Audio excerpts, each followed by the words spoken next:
Marriage is a gift from God. Marriage is a God-ordained covenant relationship between man and woman. Marriage is a public declaration of love and commitment. Oh, ito para sa inyo to. Oh, James! James! Jella! Kuya Mark! Siyempre!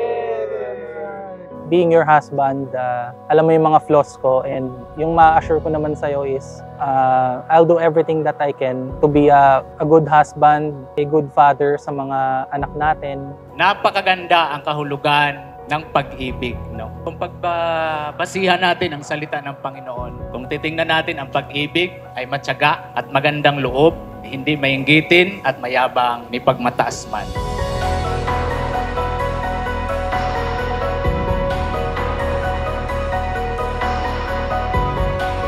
Be good, be patient, you can do it. Thank you sa lahat ng sakripisyo mo. And thank you dahil Naiyak nagbago. ako. Tuloy niyo pa ang inyong magandang pagmamahalan. Walang perpektong pagsasama. May darating talagang mga pagsubok. Pero tingnan nyo lang yung mga anak ninyo.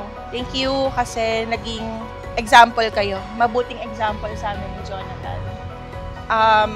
Lumaki akong buong pamilya at sisikapin namin na hindi kami maghihiwalay na pamilya. Buo kami hanggang kunin kami ng Panginoon. Hindi mabuti na mag-isang tao. Kaya bibigyan ko siya ng isang angkop na makakasama at makakatulong. Ayon po salita ng Panginoon, ang pinagsama ng Diyos ay huwag hayaang paghiwalay ng tao.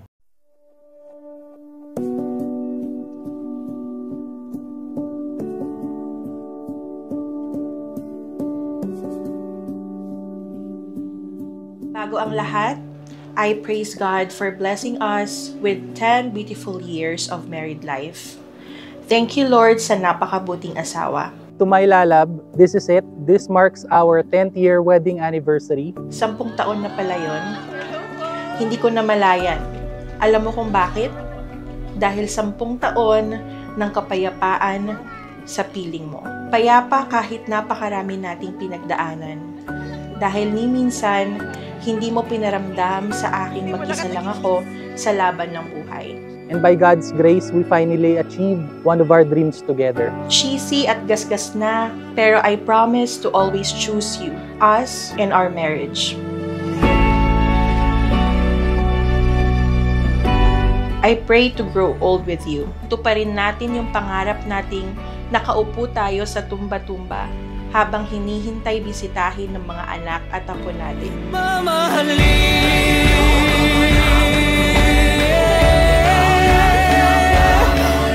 Sabi dito mga asawang babae, pasakop kayo sa inyong mga asawa gaya ng pagpapasakop ninyo sa Panginoon. Mga asawang lalaki, mahalin ninyo ang inyong mga asawa gaya ni Kristo na nagmahal sa iglesia.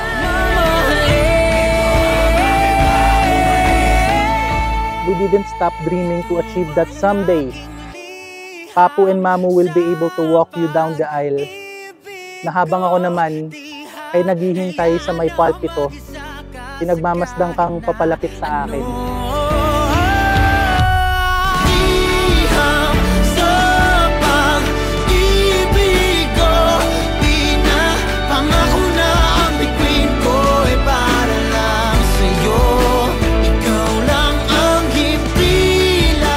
I promise to love you fully kahit sa mga araw na di natin feel ang isa't isa. Salamat din dahil ikaw yung naglapit sa akin sa Panginoon. And dahil doon, naging start yun, naging stepping stone yun ng relationship natin. Pinapangako kong buong puso at isip kong itataas ng paulit-ulit sa Diyos ang ating relasyon. And tandaan mo lagi, mahal na mahal kita. Mahal na mahal kita, Jonathan Medrano.